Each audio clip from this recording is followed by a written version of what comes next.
شيء وهو السميع البصير له الأسماء الحسنى والصفات العلى الرحمن على العرش استوى له ما في السماوات وما في الأرض وما بينهما وما تحت الثرى وإن تجهر بالقول فإنه يعلم السر وأخفى أحاط بكل شيء علما وقهر كل مخلوق عزة وحكمة ووسع كل شيء رحمة وعلما يعلم ما بين أيديهم وما خلفهم ولا يحيطون به علما موصوف بما وصف نفسه في كتابه العظيم وعلى لسان نبيه الكريم أما بعد فقد قال الله تعالى في كلامه المجيد وفرقانه الحميد أعوذ بالله من الشيطان الرجيم بسم الله الرحمن الرحيم قل إن كنتم تحبون الله فاتبعوني يحببكم الله ويغفر لكم ذنوبكم والله غفور رحيم وقد قال الله تعالى في موضع آخر أعوذ بالله من الشيطان الرجيم يا أيها الذين آمنوا اتقوا الله حق تقاته ولا تموتن إلا وأنتم مسلمون الحمد لله যাবতীয় প্রশংসা আল্লাহ সুবহানাহু ওয়া তাআলার নিমিত্তেই যে আল্লাহ রাব্বুল আলামিন আমাদেরকে জুমার দিন জুমার খুতবা শ্রবণ করার জন্য ও জুমার সালাত আদায় করার জন্য কাছে ও দূর দূরান্ত থেকে যানবাহনে বা পায়ে হেঁটে শরীফপুর আহলে হাদিস ঐতিহ্যবাহী জামি মসজিদে আসার সুবর্ণ সুযোগ করে দিয়েছেন। সেজন্য আল্লাহ রাব্বুল আলামিনের শুকরিয়া আদায়ের জন্য প্রত্যেকের মন থেকে আল্লাহ রাব্বুল আলামিনের শুকরিয়া আদায় করি বলি আলহামদুলিল্লাহ। অজস্র দরুদ ও সালাম বর্ষিত হোক সর্বকালের সর্বযুগের সর্বশ্রেষ্ঠ মহামানব মুহাম্মদুর রাসূলুল্লাহ সাল্লাল্লাহু আলাইহি ওয়াসাল্লামের উপর, যাকে আল্লাহ রাব্বুল আলামিন ভালোবাসার আধার করে দিয়েছেন, যার আগমনের মাধ্যমে সকল প্রকার কুসংস্কার অন্ধকার জাহেলিয়াতের সব কিছু দুর্বৃত হয়ে মানুষ আলোর পথের সন্ধান পেয়েছিল এবং যার আদর্শ অনুসরণীয় অনুকরণীয় কাল কিয়ামত পর্যন্ত, যাকে আনুগত্য করলে আল্লাহ রাব্বুল আলামিনের আনুগত্যের প্রকাশ পায়, সেই মহান নেতার উপর বর্ষিত হোক অজস্র দরুদ ও সালাম। সকলে বলি আল্লাহুম্মা সাল্লি আলাইহি আল্লাহুম্মা বারিক আলাইহি। সম্মানিত সমাবেত মুসল্লিয়ান ইকরাম, পর্দার আড়ালে মা ও বোনেরা, গত জুমায় আপনারা আলোচনা শুনেছেন বাহিরের খতিবের মাধ্যমে জুলুমের ভয়াবহতা। আজকে সময়ের সাথে সম্পৃক্ততা রেখে 12ই রবিউল আউয়াল বাংলাদেশের প্রেক্ষাপটে 12ই রবিউল আউয়াল মানে অন্যতম একটি দিন হিসাবে গ্রহণ করে ঈদে মিলাদুন নবী রাসূলের জন্মবার্ষিকী হিসাবে পালন করে অন্যান্য ইবাদতের চাইতেও আরো গুরুত্ব আরোপের সহিত এটাকে পালন করা হয়। তাই সেই পালনটা ঈদে মিলাদুন নবী রাসূল সাল্লাল্লাহু আলাইহি ওয়াসাল্লামের জন্ম পালন করা আদৌ বৈধ কিনা কোরআন এবং সুন্নাহর আলোকে বিভিন্ন যুক্তির মাধ্যমে আমরা সালাফদের কথার মাধ্যমে কোরআন এবং সুন্নাহর আলোকে সেই সম্পর্কে আজকে আলোচনা শোনার চেষ্টা করব ইনশাআল্লাহ। সেজন্য আল্লাহ রাব্বুল আলামিনের কাছে তৌফিক কামনা করছি। আল্লাহ রাব্বুল আলামিন যেন পূর্ণ তৌফিক দান করেন। ওমা তৌফিক ইল্লা বিল্লাহ আলাইহি তাওয়াক্কালতু ওয়া ইলাইহি উনীব। সম্মানিত মুসল্লিয়ান ইকরাম, ইবাদতের জগতে যা ইবাদত করব প্রত্যেকটা ইবাদতের পিছনে দলিল থাকতে হবে, প্রত্যেকটা ইবাদতে আল্লাহর সন্তুষ্টি থাকতে হবে, পদ্ধতি হতে হবে পৃথিবীর কারো ব্যক্তির কারো মনুষ্যের নয়, পদ্ধতি হতে হবে মুহাম্মদুর রাসূলুল্লাহ সাল্লাল্লাহু আলাইহি ওয়াসাল্লামের। আহলে হাদিসরা পৃথিবীর কাউকে নেতা হিসাবে মানে না, যার নেতৃত্বে অধীনস্থ একমাত্র কেবলমাত্র শুধুমাত্র যার নেতৃত্ব গ্রহণ করে, যাকে অনুসরণ করে, যাকে অনুকরণ করে, তিনি হচ্ছেন মুহাম্মদুর রাসূলুল্লাহ সাল্লাল্লাহু আলাইহি ওয়াসাল্লাম। তাই ইবাদতের জগতে কোরআন সুন্নাহর দলিল থাকতে হবে, মুহাম্মদ সাল্লাল্লাহু আলাইহি ওয়াসাল্লামের নির্দেশনা থাকতে হবে, সাহাবীদের আমল থাকতে হবে, খোলাফায়ে রাশিদিনদের আমল থাকতে হবে, তবেই সেটি শরীয়ত হিসাবে গ্রান্টেড হবে বা গ্রহণযোগ্যতা পাবে। অন্যথায় সেগুলো গ্রহণযোগ্য পাবে না। আসুন আমাদের সমাজে এই ঈদে মিলাদুন নবীকে কেন্দ্র করে যে আচার অনুষ্ঠান ইবাদত করা হয় তা আদৌ বৈধ কিনা। ঈদ শব্দের অর্থ হলো আমরা মনে করি আনন্দ। ঈদ শব্দের মৌলিক অর্থ হলো বারবার পুনর্বার ফিরে আসা। মিলাদ শব্দের অর্থ হচ্ছে জন্ম বা জন্মবার্ষিকী, জন্ম দিবস। আর ঈদে মিলাদুন নবী এক কথায় মুহাম্মদ সাল্লাল্লাহু আলাইহি ওয়াসাল্লামের জন্মকে কেন্দ্র করে নির্ধারিত অর্থাৎ 12ই রবিউল আউয়ালে কোনো আচরণ অনুষ্ঠান করা, এরই নাম হচ্ছে ঈদে মিলাদুন নবী। এই ঈদে মিলাদুন নবী সাহাবীরা করেছেন কিনা, রাসূল সাল্লাল্লাহু আলাইহি ওয়াসাল্লাম করতে বলেছেন কিনা, তার জীবদ্দশায় সাহাবীদের জীবদ্দশায় কেউ পালন করেছে কিনা, এবং তৃতীয় যুগ বলতে আমরা যা বলি সাহাবীদের যুগ, তাবেঈদের যুগ এবং তাবেঈনদের যুগ, এই সোনালী 3টি যুগেও আদৌ কেউ পালন করেছে কিনা, সেই দিকে আমাদের যদি আমরা লক্ষ্য করি তাহলে দেখতে পাই যে কোরআন সুন্নাহর আলোকে সাহাবীদের জামানা, তাবেঈদের জামানা, তাবেঈনদের জামানা, খোলাফায়ে রাশিদিনদের এই 30 বছর পর্যন্ত কেউ একটিবারও রাসূল সাল্লাল্লাহু আলাইহি ওয়াসাল্লামের এই জন্মবার্ষিকী পালন করে নাই। রাসূল সাল্লাল্লাহু আলাইহি ওয়াসাল্লাম স্বয়ং তিনি নিজেও পালন করেন নাই, কারণ এটা মৃত্যুবার্ষিকী না, যে জীবিত অবস্থায় পালন করা যাবে না। যেহেতু এটা জন্মবার্ষিকী, রাসূল সাল্লাল্লাহু আলাইহি ওয়াসাল্লাম তিনি জানতেন তার জন্ম কিবারে হয়েছে, কোন দিন হয়েছে, জানার পরেও রাসূল সাল্লাল্লাহু আলাইহি ওয়াসাল্লাম কোনদিন কোন সাহাবীকে নির্দেশ দেয়নি তার জন্মবার্ষিকী পালন করা। কোরআনে আল্লাহ রাব্বুল আলামিন কোথাও রাসূলের জন্মবার্ষিকী পালন করার কোনো নির্দেশ দেননি। যেহেতু কোরআনও দেয়নি, রাসূলও দেয়নি, সাহাবীদের আমল থেকেও পাওয়া যায় না, তাবেঈনদের আমল থেকে পাওয়া যায় না, পরবর্তী তাবেঈনদের যুগেও তাদের কাছ থেকেও পাওয়া যায় না। তার মানে বুঝতে হবে আসল এর কোনো অস্তিত্ব নেই।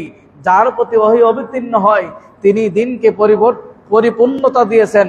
সেই পরিপূর্ণতার মাঝে যদি প্রয়োজন হতো রাসূলের জন্মবার্ষিকী পালন করা, ঈদে মিলাদুন নবী পালন করা, তাহলে কোরআনেই সেটি আল্লাহ রাব্বুল আলামিন আয়াত অবতীর্ণ করে রাসূলকে আদেশ দিতেন, আর রাসূল তার সাহাবীদেরকে সেগুলো পালনের জন্য অবশ্যই আদেশ দিতেন।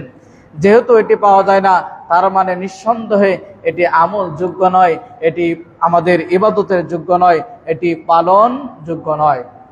আসুন এই ঈদে মিলাদুন নবী তাহলে কিভাবে এই মুসলিম সমাজে প্রবেশ করলো? যেহেতু রাসূল বলে নাই, সাহাবীরা করে নাই, তাবেঈনরা করে নাই, তাবেঈনরা করে নাই, আইম্মায়ে মুজতাহিদগণ তারা করে নাই, বহু পরে এর প্রচলন হয়েছে, সেটা কিভাবে আমাদের নিকটে কি করে এই ঈদে মিলাদুন নবী এত গুরুত্বপূর্ণ হয়ে গেল? উৎপত্তি হিসাবে যদি আমরা দেখি কোরআন এবং সুন্নাহয় কোথাও পাওয়া যায় না। এটি গ্রিক এবং ইউনিয়ান এবং ফারিয়ানা সভ্যতায় তারা দেবতার উৎসব হিসাবে তারা পালন করে আসতো। যুগ যুগ ধরে তারা বিভিন্ন দেবদেবীদের উৎসব উদযাপন করত। সেখান থেকেই এভাবে খ্রিস্টানদের মাধ্যমে এই নবীদের জন্মবার্ষিকী, মৃত্যুবার্ষিকী খ্রিস্টান যারা তারা এগুলো উদযাপন করে থাকে। সেখান থেকে আস্তে আস্তে মুসলিম সমাজে এইভাবে প্রচলন ঘটে। মুসলিম সমাজে সর্বপ্রথম প্রচলন হয়, দুটি মত পাওয়া যায় ঈদে মিলাদুন নবী পালনের জন্য মুসলিম সমাজে কিভাবে এটার অনুপ্রবেশ ঘটল। এক নম্বর মত হচ্ছে হিজরি 4th বছর সর্বপ্রথম মিশরের ফাতিমি সাম্রাজ্যের এটা চালু হয়। তাহলে 4th শতাব্দীর হিজরির সেখানে মিশরের সর্বপ্রথম ফাতিমি যে সাম্রাজ্য, সেই ফাতিমি সাম্রাজ্যের এই সর্বপ্রথম বিদআত চালু হয়, এই উদ্ভব হয়। এবং সেই সময় তারা এই ফাতিমিরা মিশরে 6 জনের জন্মবার্ষিকী তারা পালন করত রাষ্ট্রীয়ভাবে। 1 মুহাম্মদ সাল্লাল্লাহু আলাইহি ওয়াসাল্লাম, 2 আলী রাদিয়াল্লাহু আনহু, 3 হাসান, 4 হুসাইন, 4 নম্বর হচ্ছে ফাতিমি, এবং 6 নম্বর হচ্ছে ওই ফাতিমি সাম্রাজ্যের যিনি খলিফা ছিলেন তার। তাহলে মিশরে 4th হিজরিতে, তখন সেগুলো 4th শতাব্দীর হিজরিতে মিশরের সর্বপ্রথম এই 6 জনের জন্মবার্ষিকী পালন করা হতো। মুহাম্মদ সাল্লাল্লাহু আলাইহি ওয়াসাল্লাম, আলী রাদিয়াল্লাহু আনহু এবং আলী রাদিয়াল্লাহু আনহুর 2 সন্তান হাসান এবং হুসাইন, এবং ফাতেমা রাদিয়াল্লাহু আনহা, এবং ওই ফাতিমি সাম্রাজ্যের খলিফা তার এই সময় এইভাবে তারা পালন করা হতো। মতান্তরে বলা হয়ে থাকে যে ষষ্ঠ হিজরিতে, হিজরির সপ্তম হিজরিতে শতাব্দীর ইরাকের মাউসুল শহরে তৎকালীন বাদশাহ আল মুজাফফর তারই পৃষ্ঠপোষকতায় দরবারি কিছু আলেমের মাধ্যমে সেটা সেখানে পালিত হয়। প্রথম যারা দরবারি আলেম হিসাবে প্রচলন করে ইরাকের মাউসুল শহরের তৎকালীন বাদশাহ আল মুজাফফরের পৃষ্ঠপোষকতায় দরবারি আলেমের মাধ্যমে, তা হচ্ছে ওমর ইবনে মুহাম্মদ মোল্লা এর মাধ্যমে, দরবারি আলেমদের মাধ্যমে সেই মিশরে প্রচলন ঘটে। মোট কথা হচ্ছে ফাতিমি সাম্রাজ্যের সমন্বয়ে তারা চতুর্থ শতাব্দীর হিজরিতে মিশরের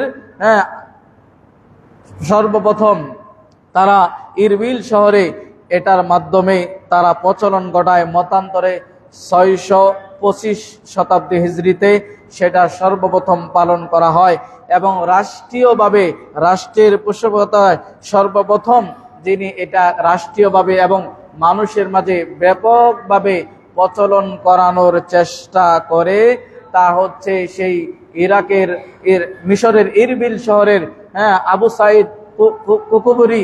তিনি সর্বপ্রথম তারই মাধ্যমে আবুল খাত্তাব, তার মাধ্যমে তিনি একটি গ্রন্থ রচনা করেন। আবুল খাত্তাব বিন হুসাইন বিন ওমর বিন হুসাইন আল দেহরি আল কালবি, তিনি সর্বপ্রথম এই ঈদে মিলাদুন সম্পর্কে একটি গ্রন্থ রচনা করে। সেই গ্রন্থ রচনার মাধ্যমে মানুষের মাঝে 90 বছর পর্যন্ত দেশ বিদেশে ভ্রমণ করে এটি ছড়িয়ে দেওয়ার চেষ্টা করে। আর ইরবিল শহরের বাদশাহ আবু সাইদ কুরনবী, আবু সাইদ কুকুতবী, তিনি 1000 স্বর্ণ মুদ্রা তাকে দিয়ে উৎসাহ করে। এইভাবেই মুসলিম সমাজে 90 বছর পর্যন্ত সে প্রচলন করার চেষ্টা করে এবং সর্বপ্রথম গ্রন্থ রচনার মাধ্যমে তিনি এভাবে মানুষের মাঝে চেষ্টা করেন ঈদে মিলাদুন নবী এই উদ্ভট এবং নিঃসন্দেহে এটি বিদআত মানব মুসলিম সমাজে প্রচলন করার জন্য সেভাবে রাষ্ট্রের পৃষ্ঠপোষকতায় এবং তৎকালীন ফাতিমি বাদশাদের অনুগমনে, এক কথায় মিশরি ফাতিমি সাম্রাজ্যের যারা ছিল, পরবর্তীতে এই সময়ে এসে তারা এটাকে ব্যাপকভাবে মুসলিম সমাজে প্রচলন ঘটানোর জন্য চেষ্টা করে থাকে। এই সম্পর্কে যেহেতু কোরআন এবং সুন্নাহর এর কোনো অস্তিত্ব নেই, পরবর্তীতে ফাতিমি সাম্রাজ্যে মিশরে ইরবিল শহরে সর্বপ্রথম এটা পালিত হয় এবং কোরআন এবং সুন্নাহর আলোকে এটাকে কখনোই মাপা হয়নি, বরং দরবারি আলেমের মাধ্যমে তারা এইভাবে প্রচলন করার চেষ্টা করে। এই আলেমদের সম্পর্কে এবং দিনের ভিতরে নিত্য নতুন কোনো কিছু অনুপ্রবেশ যাতে ঘটাতে না পারে সেজন্য মুহাম্মদুর রাসূলুল্লাহ সাল্লাল্লাহু আলাইহি ওয়াসাল্লাম প্রায় 1500 বছর পূর্বেই হুঁশিয়ার করে দিয়ে বলেছেন, মান আহদাসা ফি আমরিনা হাযা মা লাইসা মিনহু ফাহুয়া রাদ্দুন।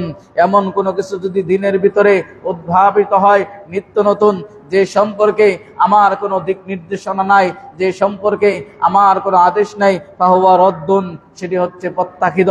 সেটি প্রত্যাখিত বুখারী এবং মুসলিমের বর্ণনায় পেয়ে যাবেন। অনুরূপভাবে এই ঈদে মিলাদুন নবী সম্পর্কে অনেক আলেমদের মতামত পাওয়া যায়।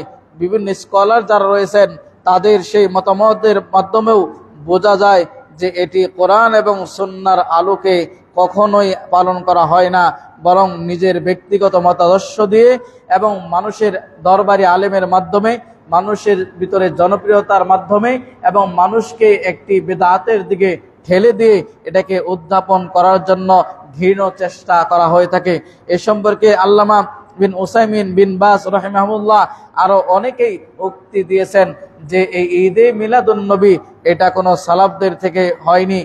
ঈদে মিলাদুন নবী রাসূল সাল্লাল্লাহু আলাইহি ওয়াসাল্লামের জন্মবার্ষিকী পালন করা তা কখনোই বৈধ নয়, কেননা এটি নিত্য নতুন একটি বিদআত দিনের ভিতরে, যেটি রাসূল করে নাই, খোলাফায়ে রাশিদিন কেউ করে নাই এবং সাহাবীদের কারো থেকে সেটা প্রমাণিত নয়, বরং এটি মানুষের মাধ্যমে মানুষ এটা তারা নিজেরাই তৈরি করে নিয়েছে। অনুরূপভাবে ইবনে উসাইমিন রাহিমাহুল্লাহ তিনি বলেন এটি সালাফদের সালফে সালেহিনদের মধ্যে এটি প্রসিদ্ধ নয় এবং খোলাফায়ে রাশিদিনদের ভিতরেও প্রসিদ্ধ নয় এবং সাহাবীরা কেউ এমনটি করেছেন এরও কোনো প্রমাণ পাওয়া যায় না। শাইখুল ইসলাম ইবনে তাইমিয়া রাহিমাহুল্লাহ তিনিও বলেন এটি দিনের ভিতরে একটি বিদআত নিঃসন্দেহে, কেননা সালাফদের মধ্য থেকে এটি কেউ করে নেই এবং সাহাবীদের মধ্য থেকে এই আমল কারো কাছেই পাওয়া যায় না। নবম শতাব্দীর হিজরির বিশিষ্ট ইতিহাসবিদ আল্লামা ইবনে হাজার আসকালানী রাহিমাহুল্লাহ তিনিও বলেছেন এই ঈদে মিলাদুন নবী পালন করা এটি হচ্ছে স্পষ্ট একটি বিদআত। ঈদে মিলাদুন নবী রাসূল সাল্লাল্লাহু আলাইহি ওয়াসাল্লামের জন্মবার্ষিকী পালন করা এটি হচ্ছে স্পষ্ট একটি বিদআত। শতাব্দীর সবচেয়ে নিকৃষ্ট বিদআতের অন্যতম একটি বিদআত হচ্ছে রাসূল সাল্লাল্লাহু আলাইহি ওয়াসাল্লামের তার জন্মবার্ষিকী পালন করা শতাব্দীর সবচেয়ে নিকৃষ্ট একটি বিদআত। নিঃসন্দেহে বিদআত, প্রত্যেক বিদআত হচ্ছে পথভ্রষ্টতা, আর প্রত্যেক পথভ্রষ্টতার শেষ পরিণাম হচ্ছে জাহান্নাম। অতএব রাসূল সাল্লাল্লাহু আলাইহি ওয়াসাল্লামের এই মিলাদকে কেন্দ্র করে জন্মবার্ষিকী যারা পালন করে, দিনের অংশ মনে করে, অন্যান্য ইবাদতের মতোই গুরুত্ব সহকারে যারা এটাকে পালন করতে চায়, নিঃসন্দেহে তারা গুমরাহের ভিতরে রয়েছে, নিঃসন্দেহে তারা বেদাতের ভিতরে রয়েছে। আর প্রত্যেক বেদাত হচ্ছে গুমরাহ, আর প্রত্যেক গুমরাহের ঠিকানাই হচ্ছে নিশ্চিত জাহান্নাম। অতএব এইখান থেকে আমাদের বেঁচে থাকতে হবে। ঈদে মিলাদুন নবী নিষিদ্ধ হওয়ার অন্যতম অনেকগুলো কারণ রয়েছে, যেটা ঈদে মিলাদুন নবী যে শরীয়তের কোনো অংশ নয়, ঈদে মিলাদুন নবী পালনীয় নয়, করণীয় নয়, বর্জনীয়, এই সম্পর্কে অনেকগুলো মত রয়েছে, অনেক কোরআন এবং সুন্নাহর আলোচনা রয়েছে। সেগুলো একত্রিত করলে আমরা এর সারাংশ যেটি পাই সেটি হচ্ছে ঈদে মিলাদুন নবী স্পষ্ট একটি বিদআত। কারণ নিষিদ্ধ হওয়ার অন্যতম কারণ একটি কারণ হচ্ছে ধর্মের মাঝে নতুন আবিষ্কার। এটা রাসূলের নির্দেশনা নেই, সাহাবীদের থেকে কোনো আমল নেই, তাবেঈনদের থেকে কোনো আমল নেই, তাবেঈনদের থেকে কোনো কিছু নেই। তার মানে নিঃসন্দেহে ঈদে মিলাদুন নবী নতুন একটি আবিষ্কার ধর্মের ভিতরে। এখানে অনেকেই বিদআতের সংজ্ঞায় অনেকেই ভুল করে, অনেকেই রাগান্বিত হয়ে বলে আগের জামানায় তো মাইক ছিল না, আগের জামানায় তো প্লেন ছিল না, আগের জামানায় তো অত্যাধুনিক কোনো কিছু ছিল না, তাহলে মাইক আজান দেওয়া বিদআত, বিমানে চড়ে হজ করতে যাওয়া বিদআত, জানাজার নামাজ মাইকে পড়ানো বিদআত, ইত্যাদি ইত্যাদি বিদআত। মূল কথা বেদাতের সংজ্ঞাই তারা জানে না। এখানে যারা উপস্থিত আছেন কেউ আমরা মনে করি না মাইক্রোফোনে আজান দিয়ে মাইক্রোফোনে কোরআন তেলাওয়াত করে সালাত পড়াইলে 50 গুণ সব বেশি হবে, আর কারেন্ট না থাকলে মাইক না থাকলে 30 গুণ কম হবে, এই বিশ্বাস আমরা কেউ করি না। বরং এগুলো হচ্ছে মাধ্যম, মানুষের কাছে উপকরণ পৌঁছে দেওয়ার মাধ্যম। যদি এমনটি হয় যে রাসূল সাল্লাল্লাহু আলাইহি ওয়াসাল্লাম মাধ্যমে যদি ফরজ হয়, তাহলে রাসূল সাল্লাল্লাহু আলাইহি ওয়াসাল্লাম উটে চড়ে হজ করতে গিয়েছেন, তাহলে সমস্ত বিমান বাদ দিতে হবে, উটে চড়েই বাংলাদেশ থেকে হজে যেতে হবে। যদি আপনি যুক্তি দিতে চান, মাধ্যম কখনো ফরজ হয় না, এটা মাধ্যম। আপনি বিমানে যেতে পারেন, আপনি এরোপ্লেনে যেতে পারেন, সম্ভব হলে আপনি হেঁটে যাবেন, যে যানবাহনে আপনার পৌঁছানো সুবিধা হবে, নিরাপদ হবে, সেই মাধ্যম হচ্ছে জায়েজ, কিন্তু মাধ্যম কখনো ফরজ হতে পারে না। কাজেই এটি ধর্মের ভিতরে নতুন একটি আবিষ্কার। অতএব যদি আমি মনে করি ঈদে মিলাদুন নবী ধর্মের একটা অংশ, ঈদে মিলাদুন নবী পালন করতেই হবে, সাহাবীরা করেছে, না করলে গুনাহগার হব, এমনটা যখন মনে করবেন তখনই এটি বেদাতে রূপান্তরিত হবে, অর্থাৎ দিনের ভিতরে। আর প্রত্যেক বেদাতীদের একটা জিনিস মনে রাখবেন, এরা মনে করে দিন কমপ্লিট করে যায় নাই মুহাম্মদ সাল্লাল্লাহু আলাইহি ওয়াসাল্লাম। তারা মনে করে, প্রত্যেক বেদাতীরা এটা মনে করে যে এটা দরকার ছিল, ঈদে মিলাদুন নবী পালন করা দরকার ছিল, কিন্তু রাসূল বলে যায় নাই। তার মানে রাসূল দিনকে কমপ্লিট করে যায় নাই। অথচ আল্লাহ রাসূল সাল্লাল্লাহু আলাইহি ওয়াসাল্লাম লক্ষাধিক সাহাবীদেরকে উপস্থিত করে এবং আল্লাহ রাব্বুল আলামিন কোরআনের আয়াত নাজিল করে বলে দিলেন, আল-ইয়াউমা আকমালতু লাকুম দীনাকুম ওয়া আতমামতু আলাইকুম নি'মাতি ওয়া রাদিতু লাকুমুল ইসলাম দীনা। আজকের দিনে তোমাদের জীবন বিধানে, চলনে ফিরনে, কথায় বার্তায়, বিবাহ শাদীতে, ইবাদতের জগতে যা যা দরকার, মানুষ তার রবের সাথে সেতু বন্ধনের বৈধ মাধ্যমগুলো যা যা প্রয়োজন, সব কিছু উপকরণ দিয়ে, সব নিয়ম নীতি দিয়ে, সব আদর্শ দিয়ে, সব নিয়ামত দিয়ে এই দিনটাকে একেবারে পরিপূর্ণ করে দিয়েছেন। এর ভিতরে আর কোনো কিছু ঢুকানো যাবে না, এখান থেকে আর কোনো কিছু বাদও দেওয়া যাবে না। ইসলাম সর্বযুগের জন্য পারফেক্ট। ইসলাম সকল জমের জন্য, সকল জায়গার জন্য, সব সময়ের জন্য ইসলাম একটি পারফেক্ট ধর্ম, একেবারে উপযোগী ধর্ম। হয়তো আপনার আমার মস্তিষ্কে সেগুলো বিকৃতি ঘটে, কিন্তু ইসলামের ভিতরে এত পেশ নাই। ইসলাম মানুষকে বিভ্রান্ত করার চেষ্টা করে না, বরং ইসলামের ভিতরেই মানুষ যদি আসতে পারে, আদর্শের ভিতরে আসতে পারে, এরই ভিতরে মানুষের শৃঙ্খলা জীবন যাপন সম্ভব। তাহলে ঈদে মিলাদুন নবী পালন না করার একটা অন্যতম কারণ হচ্ছে দ্বীনের ভিতরে এটি নতুন একটি আবিষ্কার, আর এটা বেদাত। আর বেদাতীদের ঠিকানা হচ্ছে জাহান্নাম। শুধু জাহান্নামই নয়, হাউজে কাউসারের পানি একবার পান করলে আর পিপাসাপ্ত হবেন না। ওই জায়গায় রাসূল দাঁড়িয়ে থাকবে, একদল আসবে, মাঝখানে পর্দা পড়ে যাবে। আল্লাহ রাসূল সাল্লাল্লাহু আলাইহি ওয়াসাল্লাম বলবে, আমার উম্মত, এদেরকে আসতে দাও। ফেরেশতারা বলবে, আপনি জানেন না, আপনি যে দিন ছেড়ে এসেছিলেন, যে ধর্ম ছেড়ে এসেছিলেন, তারা এটাকে পরিবর্তন করিয়েছিল, পরিবর্তন ঘটিয়েছিল। আল্লাহ রাসূল বলবে, সুহকান সুহকান লিমান বাদদালা দীনি, আমার দিনের ভিতরে যারা পরিবর্তন করেছে, চলে যাও, তোমার চলে যাও, পর্দার আড়াল হয়ে যাবে। হাউজে কাউসারের পানি এই বেদাতীদের নসিবে জুটবে না। তার মানে ঈদে মিলাদুন নবী কোরআনে নেই, সুন্নায় নেই, সাহাবীদের আমল নেই, তাবিঈনদের থেকে নেই। তার মানে স্পষ্ট একটি বেদাত এবং শতাব্দীর সবচেয়ে নিকৃষ্ট বেদাত। এই বেদাতে যারা রূপান্তরিত হবে, এই বেদাত যারা আজকে 12ই রবিউল আউয়াল হিসাবে, রাসূলের জন্ম দিবস হিসাবে যারা পালন করবে, নিঃসন্দেহে এরা বেদাতে থাকবে। আর বেদাতের ঠিকানা একেবারে জাহান্নাম।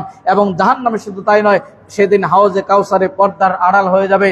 তাই আমাদের সতর্ক থাকতে হবে। 2 নম্বর কারণ হচ্ছে সালাফ সালেহিনদের আমল থেকে বিচ্ছিন্ন। এই সবে এই রাসূল সাল্লাল্লাহু আলাইহি ওয়াসাল্লামের ঈদে মিলাদুন নবী কোন সালাফরা থেকে, আমাদের পূর্ববর্তী যারা সাহাবী, তাবিঈন, আইম্মায়ে মুজতাহিদিন, তাদের থেকে প্রমাণিত নয়। অথচ রাসূল সাল্লাল্লাহু আলাইহি ওয়াসাল্লাম খোলাফায়ে রাশিদিনদের সম্পর্কে বলেছেন যে, খোলাফায়ে রাশিদিনদের, আমার এই সাহাবীদের, তাদের সুন্নাহগুলো তোমরা দাঁতের মাড়ির দাঁত দিয়ে আঁকড়ে ধরবে। কেননা এই দাঁত দিয়ে যদি কোনো কিছু ধরেন, টান দিলে আপনার দাঁত উঠে যেতে পারে, না হলে মুখ থেকে ছড়ে যাবে। কিন্তু যখন এই মাড়ির দাঁত দিয়ে কোনো জিনিসকে আঁকড়ে ধরবেন, ওইটা আর ছিঁড়ে নেওয়া সম্ভব নয়। হ্যাঁ, এই জন্য আল্লাহ রাসূল সাল্লাল্লাহু আলাইহি ওয়াসাল্লাম এই ভাষায় বলেছেন, মাড়ির দাঁত দিয়ে আঁকড়ে ধরবে। মাড়ির দাঁত দিয়ে আঁকড়ে ধরার উদ্দেশ্য হচ্ছে কঠিন ভাবে আঁকড়ে ধরবে। তারা যা করেছে তোমরা তা করবে, এর বাহিরে করার চেষ্টা করবে না। সেই মাড়ির দাঁত দিয়ে আঁকড়ে ধরা খোলাফায়ে রাশিদিনদের কোনো প্রমাণ পাওয়া যায় না যে রাসূল সাল্লাল্লাহু আলাইহি ওয়াসাল্লামের এই ঈদে মিলাদুন নবী কেউ পালন করেছে। 3 নম্বর কারণ, ভ্রান্ত সম্প্রদায়ের অনুসরণ করা হয়। তাহলে মিলাদুন নবী, রাসূল সাল্লাল্লাহু আলাইহি ওয়াসাল্লামের জন্মবার্ষিকী পালনের মাধ্যমে ভ্রান্ত লোকদের, পথভ্রষ্ট সম্প্রদায়ের অনুসরণ এবং অনুকরণ করা হয়। কোন মুসলিম কখনো ভ্রান্ত দলের অনুকরণ করতে পারে না। 4 নম্বর কারণ হচ্ছে দিনকে অপূর্ণ মনে করা। যারা এই বেদাতের সাথে লিপ্ত, ঈদে মিলাদুনকে যারা বেশি উৎসাহ উদ্দীপনা নিয়ে জাঁকজমকভাবে যারা অনুষ্ঠান সর্বস্বের মাধ্যমে এই দিনটাকে অনেকভাবে পালন করার চেষ্টা করে, এরা মনে করে আল্লাহ রাসূল সাল্লাল্লাহু আলাইহি ওয়াসাল্লাম এই দিনকে পরিপূর্ণ করে যায় নাই। তার মানে এটা ছোটা পড়ে গেছে, এই জন্য নতুন করে তারা এটাকে সংযোজন করেছে। এটা দরকার ছিল, ইসলামের প্রয়োজন ছিল রাসূলের জন্মবার্ষিকী পালন করা, কিন্তু রাসূল করে যান নাই, তার মানে দিন পরিপূর্ণ করে দিয়ে যায় নাই। অথচ A to Z কোরআনে মানুষের জন্য শুরু থেকে নিয়ে শেষ পর্যন্ত কি করবে, কি হবে, কিভাবে করতে হবে, সব কিছুই কোরআনে বর্ণনা করেছেন।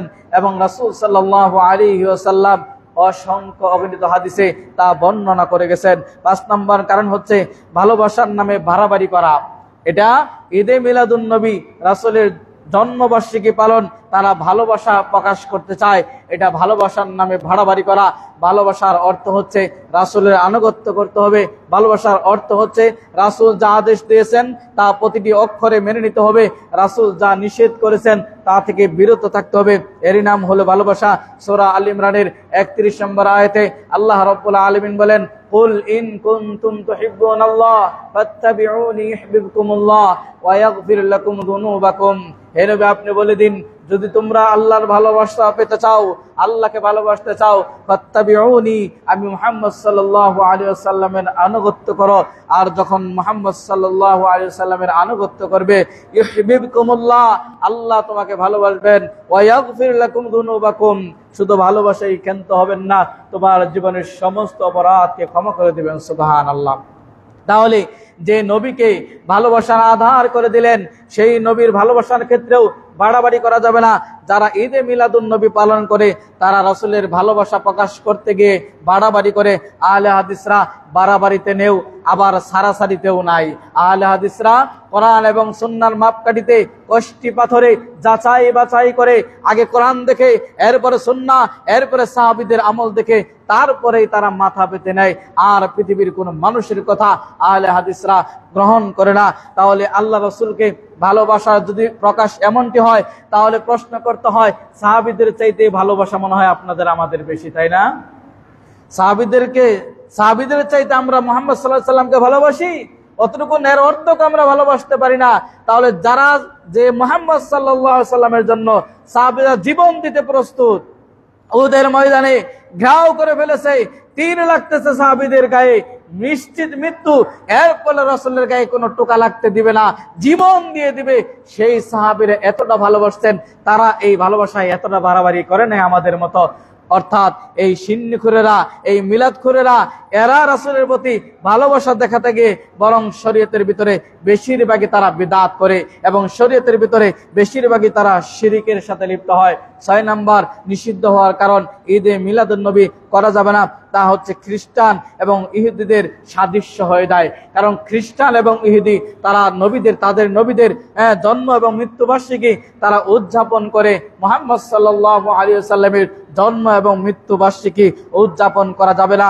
ইহুদি এবং খ্রিস্টানরা করে থাকে, যারা করে তারা ইহুদি এবং খ্রিস্টানদের সাদৃশ্যই। আর আল্লাহ রাসূল সাল্লাল্লাহু আলাইহি ওয়াসাল্লাম বলেছেন, মান তাশাব্বাহা বিকওমিন ফাহুয়া মিনহু, যে ব্যক্তি কোন সম্প্রদায়ের সাদৃশ্য রাখবে সে তাদেরই অন্তর্ভুক্ত। আপনার কার্যকলাপ যদি ইহুদিদের সাদৃশ্য হয়ে যায়, আপনার কার্যকলাপ যদি হিন্দুদের সাদৃশ্য হয়ে যায়, আপনার কার্যকলাপ যদি অমুসলিমদের সাদৃশ্য হয়ে যায়, তাহলে আপনি তাদেরই অন্তর্ভুক্ত। আল্লাহ রাব্বুল আলামিন কোরআনে বলেছেন, ওয়া ইয়াতাওয়াল্লাহু মিনকুম ফাইন্নাহু মিনহুম, যদি তারা তাদের দিকেই ফিরে যায় তাহলে তারা তাদেরই অন্তর্ভুক্ত। ইহুদিদের অন্তর্ভুক্ত যদি হন, খ্রিস্টানদের অন্তর্ভুক্ত যদি হন, অগ্নি পূজারকদের যদি অন্তর্ভুক্ত হন, অমুসলিমদের যদি সাদৃশ্য হন, তাহলে কিয়ামতের ময়দানে তাদের সাথে আপনাকে উঠতে হবে, সেই দিন মুসলিমদের কাতারে আপনি দাঁড়াতে পারবেন না। 7 নাম্বার অন্যতম কারণ হচ্ছে, কোরআন এবং সুন্নাহর কোন বিষয় যখন শরীফপুরের ইমাম সাহেব বলবে এটা এইভাবে করতে হবে, আবার যদি বড় মসজিদের ইমাম সাহেব বলে জামালপুরের যে না এটা এইভাবে করতে হবে, নান্দিনার কোন ইমাম যদি বলে যে শরীফপুরে কোনো কিছু আমি মানি না, এটা এইভাবে করতে হবে, ত্রিমুখী যখন আলেমদের লড়াই হবে, এক এক আলেম এক এক দিকে বলবে, কোরআন প্রায় 1500 বছর পূর্বের এটারও সমাধান দিয়েছেন। শরীফপুরের ইমাম বলছে তাই বলে ঠিক হবে না, নান্দিনার ইমাম বলছে তাই বলে ঠিক হবে না, বাইতুল মুকাররমের খতিব বলছে তাই বলে ঠিক হবে না, এক একজন এক এক কথা বলছে। তখন সাধারণ মানুষ আমি কোন দিকে যাব, সেটারও উত্তর আল্লাহ রাব্বুল আলামিন কোরআনে দিয়েছেন।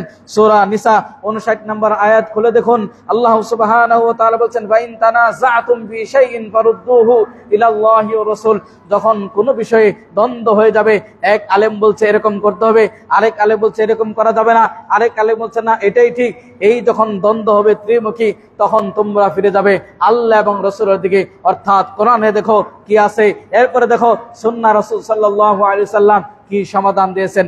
তাহলে এই সম্পর্কে 1500 বছর পূর্বেই সমাধান দিয়েছে। ঈদে মিলাদুন নবী সম্পর্কে কোনো আয়াত অবতীর্ণ হয়নি, ঈদে মিলাদুন সম্পর্কে রাসূল কোনো বক্তব্য দেননি, ঈদে মিলাদুন সম্পর্কে খোলাফায়ে রাশিদিনদের কোনো বক্তব্য নেই, কোরআন এবং সুন্নাতে এর কোনো অস্তিত্ব নাই। তাহলে মীমাংসিত একটি বিষয়ে এটাকে মতনৈক্য করে সেই মতনৈক্যকে সমাধানের জন্য যেদিকে আপনাকে আমাকে ফিরে যেতে হবে, সেটার নাম হচ্ছে মহাগ্রন্থ আল কোরআন। মতনৈক্য বিষয়ে যেখানে ফিরে যেতে হবে সেটির নাম হচ্ছে রাসূল সাল্লাল্লাহু আলাইহি ওয়াসাল্লামের সুন্নাহ। অতএব এই দুটার একটাও আমরা মানি না, বরং বড় হুজুর কি বলেছে, বাইতুল মুকাররমে খতিব কি বলেছে, বড় দাড়িওয়ালা আল খেল্লাওয়ালা পাগড়িওয়ালা কি বলেছে, বুজুর্গানে দিন কি বলেছে, অমুক পিসাব কি বলেছে, অমুকের খানকা কি বলেছে, আকাবিররা কি বলেছে, বড়রা কি বলেছে, বাপ দাদারা কি বলেছে, 14 গোষ্ঠী কি বলেছে, এটার দেখার কোনো সুযোগ নেই। চলে যেতে হবে সেই কোরআনের দিকে। ফাইন তানাযাতুম ফি শাইইন ফারুদ্দুহু ইলাল্লাহ, আল্লাহর কোরআনের দিকে ফিরে যেতে হবে। কোরআনে আছে মাথা পেতে মেনে নিব, সুন্নাহ আছে মাথা পেতে মেনে নিব, না হলে কোন ইমাম বলেছে বড় ইমাম না ছোট ইমাম সেটা দেখার কোনো সুযোগ মুসলিমদের নেই। চলে যেতে হবে আমাদের কোরআনের দিকে। এইভাবেই আমাদের সমাধান করতে হবে। প্রিয় মুসল্লিয়ান ইকরাম, আপনাদেরকে বলতে চাই যে আজকে এই ঈদে মিলাদুন নবীকে কেন্দ্র করে আমাদের বাংলাদেশে অনেক কিছু হয়। এটি ইবাদতের কোনো জায়গাই না, এটা ইবাদতের কোনো শব্দই না, এটা ইবাদতের কোনো প্রশ্নই ওঠে না, বরং এটা বিদআত। এই বিদআতকে রাষ্ট্রীয়ভাবে পালনের জন্য সরকারি ছুটি পর্যন্ত ঘোষণা করা হয়। অথচ এই দেশে আমরা বলি 90% মুসলিম দেশ। এটাকে আমরা মুসলিম ক্রান্তি শরীয়তের আইন বলতে না পারলেও যে দেশে 90% মুসলিম, যে দেশে অধিকাংশ মুসলিম, সেই দেশে যদি বেদাত রাষ্ট্রীয়ভাবে পালন হয়, এর চাইতে আর দুঃখ কি হতে পারে। আমাদের বড় আফসোস হয়, আমরা যখন কোরআন এবং সুন্নাহর আলোকে কথা বলি, আহলে হাদিসরা যখন কোরআন এবং সুন্নাহর আলোকে কথা বলার চেষ্টা করে, তখন একদল আমাদেরকে বলে ইংরেজদের দালাল, কেউ কেউ আমাদের বলে আমরা ইহুদিদের দালাল, কেউ বলে আমরা খ্রিস্টানদের দালাল। তোমার ইতিহাস পড়ার দরকার। ইংরেজদের দালাল বলো 1234 থেকে 1757 পর্যন্ত সেই ইংরেজদের বিরুদ্ধে ঝাঁপিয়ে পড়েছিল পরোক্ষভাবে, এবং সে যেখানে বলিষ্ঠ ভূমিকা পালন করেছিল। উপমহাদেশ থেকে ইংরেজদের বিরুদ্ধে সর্বপ্রথম যারা স্লোগান তুলেছিল, এরা সবগুলো হচ্ছে সালাফি আলেম দ্বারা। তারা তোমার ইতিহাস পড়ার দরকার। 1234 থেকে 1757 পর্যন্ত কেটে দেখো, সেখানে যারা অবদান রেখেছে ইংরেজ তাড়ানোর জন্য, প্রত্যেকটা ছিল সালাফি এবং প্রত্যেকে ছিল আহলে হাদিস। সেই আহলে হাদিসদেরকে বলো ইংরেজদের দালাল। মুখে লাগাম দিয়ে কথা বলার চেষ্টা করো। আমরা জানি, আমরা যদি কোরআন এবং সুন্নাহর কথা বলি, বাংলাদেশের জমিন শুধু নয়, গোটা পৃথিবীর জমিন কেঁপে উঠবে। তোমার আকীদা, তোমার মানহাজ, তোমার সালাম শুরু থেকে নিয়ে, সালাতের শুরু থেকে নিয়ে, আল্লাহু আকবার তাকবীর থেকে নিয়ে সালাম ফিরানো পর্যন্ত কোন রাসূলের আদর্শ অনুসরণ করো আমরা জানি, কোন আকীদা পোষণ করো আমরা জানি। আহলে হাদিসরা যদি মুখ খোলে, আহলে হাদিসরা যদি কথা বলতে থাকে, বাংলাদেশের জমিনে নয়, পৃথিবীর কোন জমিনে তোমাদের আকীদা, তোমাদের আমল টিকতে পারবে না। প্রিয় মুসল্লিয়ান ইকরাম, আমাদের চলে যেতে হবে সেই কোরআন এবং সুন্নাহর দিকে। ঈদে মিলাদুন নবীর কোনো অস্তিত্ব নাই। আপনাদের এটাও স্মরণ করে দিয়ে যায়, সুফিয়ান সাউরি 97 হিজরিতে জন্ম, 161 হিজরিতে মৃত্যু। সেই সুফিয়ান সাউরি তিনি বলেছেন প্রায় 1300 বছর পূর্বেই তিনি বলেছেন যে আল্লাহর এই জমিনে, অর্থাৎ আসমানের প্রহরী হলে ফেরেশতারা, আর জমিনে আল্লাহর দিনের প্রহরী হচ্ছে একমাত্র আহলে হাদিসরা। তাই গোটা পৃথিবীতে, গোটা বাংলাদেশে আনাচে কানাচে মানুষের কাছে নির্বিঘ্নে নির্বিচ্ছিন্নভাবে হকের দাওয়াত, সহিহ কোরআন সুন্নাহর দাওয়াত যারা পৌঁছে দেওয়ার সক্ষমতা রাখে, যারা বুকে সাহস রাখে, এর নাম হলো আহলে হাদিস। আমরা এটাও বলতে চাই, কোন আহলে হাদিস মসজিদে কোনো কবর তৈরি করে নাই, কোন আহলে হাদিস মসজিদের আশেপাশে কোনো কবর তৈরি করে নাই। তোমরা মসজিদের ভিতরে কবর ঢুকিয়ে দাও, তোমরা কবরের পূজা করো, তোমরা মাজারের পূজা করো। আহলে হাদিসরা একমাত্র, কেবলমাত্র, শুধুমাত্র উলুহিয়াত আল্লাহর কাছে চায়, পৃথিবীর কারো কাছে চায় না। তোমরা মাজারে গিয়ে চাও, তোমরা বুজুর্গানের দিনের কাছে গিয়ে চাও, তোমরা কবর পূজা করো, তোমরা শিরিক করো, তোমরা বিদআত করো। তোমাদের খানকার প্রয়োজন আছে, আমাদের খানকার প্রয়োজন হয় না। আমাদের মসজিদই যথেষ্ট। এই মসজিদে আমরা আল্লাহর জন্য মাথা নত করি এবং আল্লাহর কাছে একত্ববাদ হিসাবে যা কিছু আপনার আমার চাওয়া সব তার কাছে চাই। অতএব যদি আহলে হাদিসরা মুখ খোলে, তাহলে বাংলার জমিনে তোমাদের অস্তিত্বহীন হয়ে যাবে। আহলে হাদিসরা যদি যেভাবে হকের দাওয়াত প্রচার প্রসার করছে, এরা অতন্ত্র প্রহরী। আবু সুফিয়ান সাউরি সেই সময় বলে গেছে, আর বর্তমানে আমাদের দেশের এই আলেমরা বুঝতে পারে না। কেউ কেউ মন্তব্য করে শরীফপুরের কোন আহলে হাদিস, শরীফপুরের কোরআন সুন্নাহ মানি না। আমার প্রশ্ন হচ্ছে, শরীফপুর এখান থেকে কি কোরআনের পেন্টিং আছে, ছাপাখানা আছে শরীফপুরে? শরীফপুরের মসজিদ থেকে আমরা আমাদের ব্যক্তিগত কথা বলার চেষ্টা করি না। যদি আমার কোনো ব্যক্তিগত কথা বলার চেষ্টা করি, দেওয়ালে ছুঁড়ে ফেলে দিবেন, আমাকে পর্যন্ত ছুঁড়ে ফেলে দিবেন, তাতে কোনো আফসোস নেই। কিন্তু কোরআন এবং সুন্নাহকে আলোকে যখন কথা বলবো, আপনাকে মাথা পেতে মেনে নিতে হবে। কোনো মুফতি যদি বলে শরীফপুরের কোনো কোরআন সুন্নাহ মানি না, শরীফপুরের কোরআন সুন্নাহ নয়, কোরআন সুন্নাহ এটি সেই মুহাম্মদ সাল্লাল্লাহু আলাইহি ওয়াসাল্লামের কোরআন সুন্নাহ। কোরআন সুন্নাহ আমরা যে কথা বলি এটি সাহাবাদের কথা, আমরা যে কথা বলি মুহাম্মদ সাল্লাল্লাহু আলাইহি ওয়াসাল্লামের কথা। শরীফপুরে যে কথা বলে সেটা হচ্ছে ক্বাল আল্লাহ, আল্লাহর কথা, ক্বাল রাসূলুল্লাহ সাল্লাল্লাহু আলাইহি ওয়াসাল্লাম, রাসূল সাল্লাল্লাহু আলাইহি ওয়াসাল্লামের কথা। আমরা কোনো ব্যক্তি পূজা করি না, আমরা কোনো মনীষীর পূজা করি না, আমরা কোনো পীরের পূজা করি না, আমরা কোনো মানুষের কাছে মাথা নত করি না, আমরা কোনো কবর পূজা করি না। আহলে হাদিসের বাচ্চারা কোনোদিন কবরের কাছে মাথা নত করে না। আহলে হাদিসরা তাদের কবরের আশেপাশেই কোনো কবর দেয় না, মসজিদের আশেপাশে তারা কোনো কবর রাখাকে ঘৃণা করে, যেটা রাসূল সাল্লাল্লাহু আলাইহি ওয়াসাল্লাম মৃত্যুর অন্তিম কালে একেবারে জীবন যায় সেই সময় বলিষ্ঠ কণ্ঠে রাসূল সাল্লাল্লাহু আলাইহি ওয়াসাল্লাম যে আওয়াজ তুলে বলেছিলেন, লানাতুল্লাহি আলাল ইহুদি ওয়ান নাসারা, ইহুদি এবং খ্রিস্টানদের প্রতি আল্লাহর লানত। তারা তাদের নবীদের কবরকে তারা মসজিদে বানিয়ে নিয়েছে, সিজদার জায়গা নিয়েছে। রাসূল সাল্লাল্লাহু আলাইহি সাল্লাম সেই মৃত্যুর অন্তিম কালেও এই কঠিন বজ্র কণ্ঠে এভাবে শপথ উচ্চারণ করেছিলেন।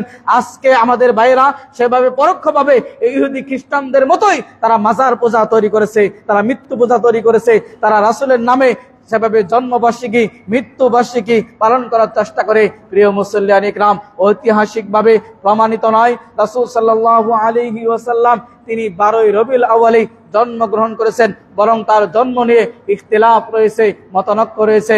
কেউ বলেছেন 9 রবিউল আউয়াল, কেউ বলেছেন 12 রবিউল আউয়াল, কেউ বলেছেন 17 রবিউল আউয়াল, কেউ বলেছেন 21 রবিউল আউয়াল। অতএব তার জন্মবার্ষিকী নিয়ে মতানক্য রয়েছে, নির্ধারিত করে বলা যায় না।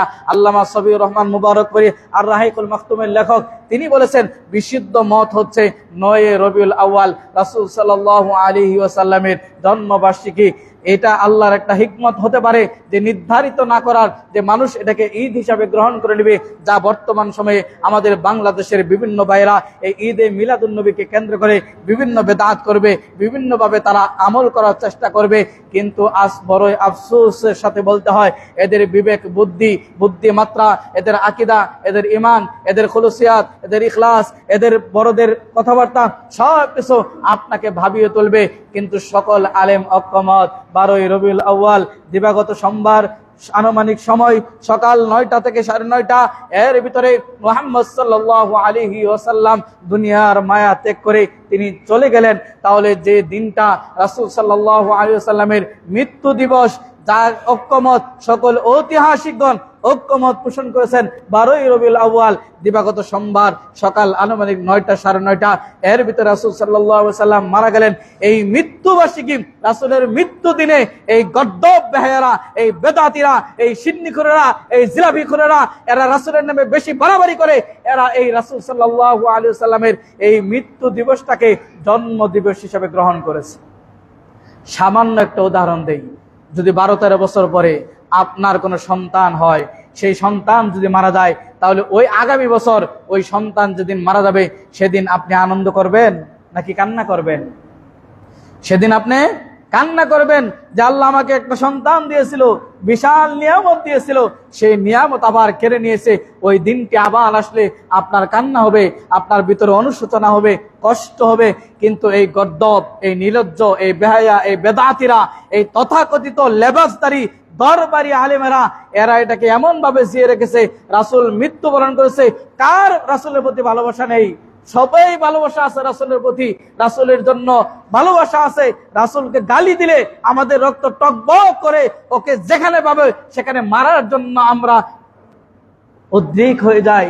যাকে ভালোবাসার আধার করে দিয়েছেন সেই মানুষটি এই 12 রবিউল আউয়াল সোমবার চলে গেলে, সেই মানুষটি, যে মানুষটি, প্রিয় মানুষটি চলে যাওয়ার ব্যথা বেশি না জন্ম নেওয়ার আনন্দটা বেশি?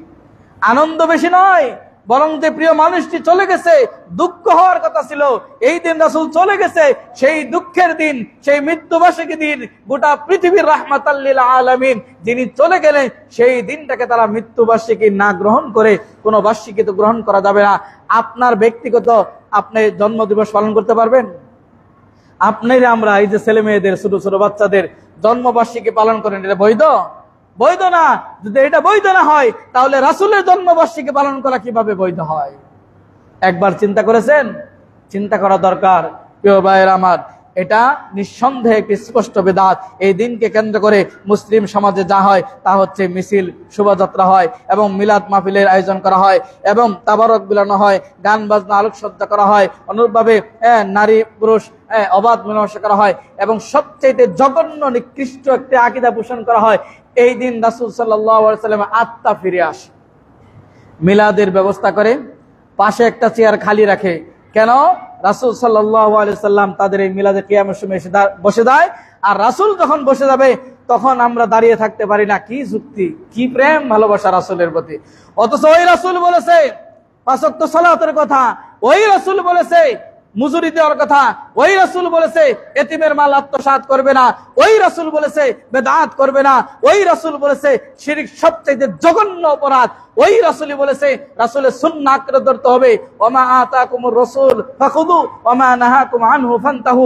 সূরা হাশরের 7 নম্বর আয়াতে আল্লাহ রাব্বুল আলামিন বলে দিলেন, তোমাদের রাসূল যা নিয়ে আসছে তা গ্রহণ করো, যা নিষেধ করেছে সেখান থেকে বিরত থাকো।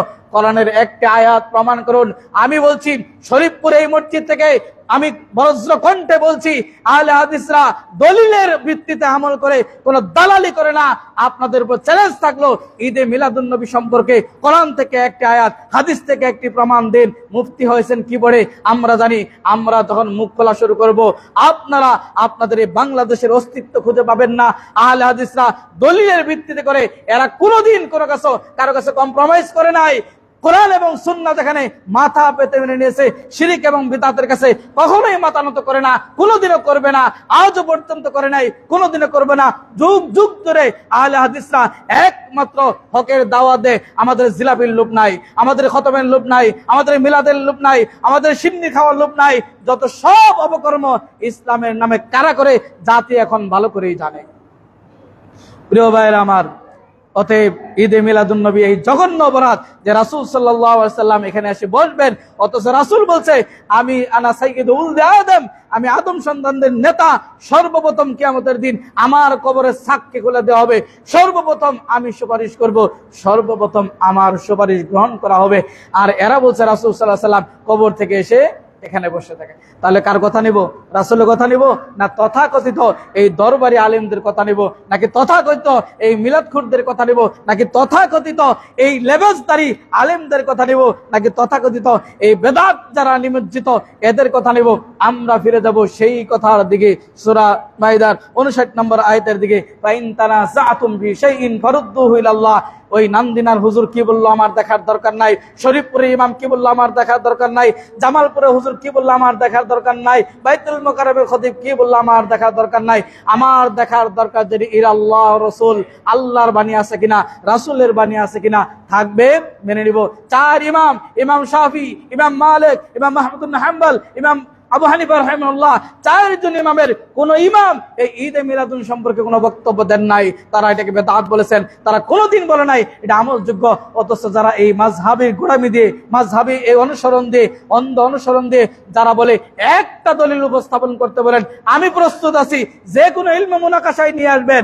ঈদে মিলাদুন নবী থেকে নিয়ে, তালাক থেকে নিয়ে, কোরআন সুন্নাহ বিরোধী বক্তব্য যেখানে ধরবে সেখানে গলা চেপে ধরবেন। কোরআন সুন্নাহ বিরোধী যখন কথা বলবে সেখানে পিছ পাবেন না। সাহায্য আল্লাহ করবে, দলিল দেওয়া দরকার আমরা দিব, কিন্তু কোনোদিন পিছপা হয়ে আসবেন না। হক এমন একটা জিনিস, হক কঠিন, মানাও কঠিন, বলাও কঠিন। এজন্য জোরালো দাবি থাকলো দলিল চাবেন, প্রমাণ চাবেন, দলিল প্রমাণ লাগবে, আপনারা না পারলে আমি আছি ইনশাআল্লাহ। কিন্তু শরীফপুরের মাদ্রাসায় এই মসজিদ সম্পর্কে বলবেন যে শরীফপুরে কোনো কিছু মানি না, কোরআন মানি না আমি, যে ব্যক্তির মুখ থেকে এই শব্দ বের হয় কোরআন মানি না আমি, ওই ব্যক্তির পিছনে না হবে সালাত, কারণ তার ঈমানই নেই, সে আর মুসলিম থাকতে পারে না। যদি বলে আমি কোরআন মানি না, যদি বলে শরীফপুরে কোনো কথা বলি না, আমরা কোনো শরীফপুরের কথা বলি না। যদি কেউ বলে মাজিদের কথা মানি না, এটা মাজিদের কোরআন না, এটা শরীফপুরের কোরআন না, এটা নান্দিরার কোরআন না, এটা বাংলাদেশের কোরআন না, এটা হুদাল্লিন নাস, এটা গোটা বিশ্বের মানুষকে হেদায়েতের জন্য মহাগ্রন্থ আল কোরআন আল্লাহ রাব্বুল আলামিন প্রেরণ করেছেন। এটা কারো বাপদাদার কোনো সম্পত্তি নয়। আহলে হাদিসরা শুধু মাজিরাই আহলে হাদিস, ভুল ইনসাল করা হয়। মাজিরা আহলে হাদিস না, বরং মাজিরা রাসূলের স্বয়ং রাসূল সাল্লাল্লাহু আলাইহি ওয়াসাল্লামের হাদিসের অনুসরণ করে, তারা ওই চোয়ালির দাঁত দিয়ে তারা আঁকড়ে ধরার চেষ্টা করে, এরাই মাঝি। বলা হয় যে মাঝিরা আহলে হাদিস। তাহলে গোটা বাংলাদেশে প্রায় 4 কোটি, এরা সবাই মাঝি? গোটা বাংলাদেশে 4 কোটি আহলে হাদিসের সঙ্গে সবাই মাঝি? না, এটা আমাদেরকে ইনসাল করা হয়। যারা কথা বলেন মুখে লাগাম দিয়ে কথা বলার চেষ্টা করবেন। কার বিরুদ্ধে বলছেন? আমরা কোরআন সুন্নাহর কথা বলি, এখনো বলি আমার ব্যক্তিগত কোনো কথা দেওয়ালের উপরে ছুঁড়ে মারবেন। কোরআন সুন্নাহর কথা বলবো, মাথা পেতে মেনে নেবেন। আপনার ধর্মে আপনার বাপদাদা কি বলেছে, আপনার সমাজ কি বলেছে, তা দেখার দরকার নেই। কোরআন সুন্নাহ আছে, মাথা পেতে মেনে নেবেন। আসুন, এই ঈদে মিলাদুন নবী শতাব্দীর নিকৃষ্ট সবচাইতে একটি বিদআত, এই বিদআত থেকে আল্লাহ রাব্বুল আলামিন এই জাতিকে হেফাজত করুন, বলুন আমিন। ঈদে মিলাদুন নবী এটা স্পষ্ট একটি বিদআত, আর প্রত্যেক বিদআতের ঠিকানা হচ্ছে জাহান্নাম, গুমরাহ। অতএব সেখান থেকে আল্লাহ আমাদের বিরত রাখুন, হেফাজত করুন, আমিন। আমরা কোরআন এবং সুন্নাহর আলোকে মারির দাঁত দিয়ে আঁকড়ে ধরেই ওইভাবেই আমরা আমল করার চেষ্টা করব। আল্লাহ সেই তৌফিক দান করুন, আমিন। আকুলু মা তাসমাউলি ওয়া লাকুম ওয়া লিসাইরিল মুসলিমিন ফাস্তাগফিরু ইন্নাহু হুয়াল গফুরুর রহিম।